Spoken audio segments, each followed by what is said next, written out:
സ്ഥിരം അപകട മേഖലയായി ആലക്കോട് എരയറോം പള്ളിപ്പടി കഴിഞ്ഞ ഒരു മാസത്തിനിടെ 2 അപകടങ്ങളാണ് മേഖലയിൽ ഉണ്ടായത്. അപകടങ്ങൾ തുടർക്കഥയായതോടെ വാഹനങ്ങളുടെ വേഗത നിയന്ത്രിക്കാൻ നടപടി വേണമെന്നതാണ് നാട്ടുകാരുടെ ആവശ്യം. എരയറോം പള്ളിപ്പടി വാഹനാപകടങ്ങൾ തുടർക്കഥ.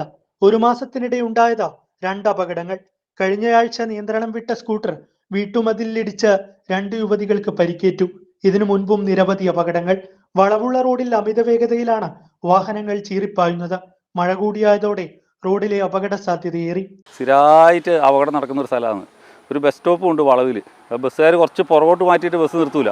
കൃത്യം വളവിൽ കൊണ്ട് ബസ് നിർത്തും, ബസ്സിൻ്റെ ബാക്കിൽ വണ്ടി പോയിട്ട് അടിക്കും.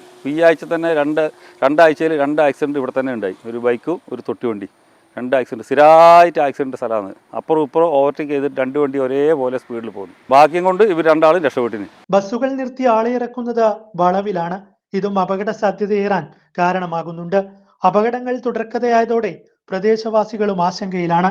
വളവ് നിവർത്തുകയോ അമിതവേഗം കുറയ്ക്കുവാനുള്ള നടപടി സ്വീകരിക്കുകയോ ചെയ്യണമെന്നതാണ് നാട്ടുകാരുടെ ആവശ്യം. News bureau, Alakode.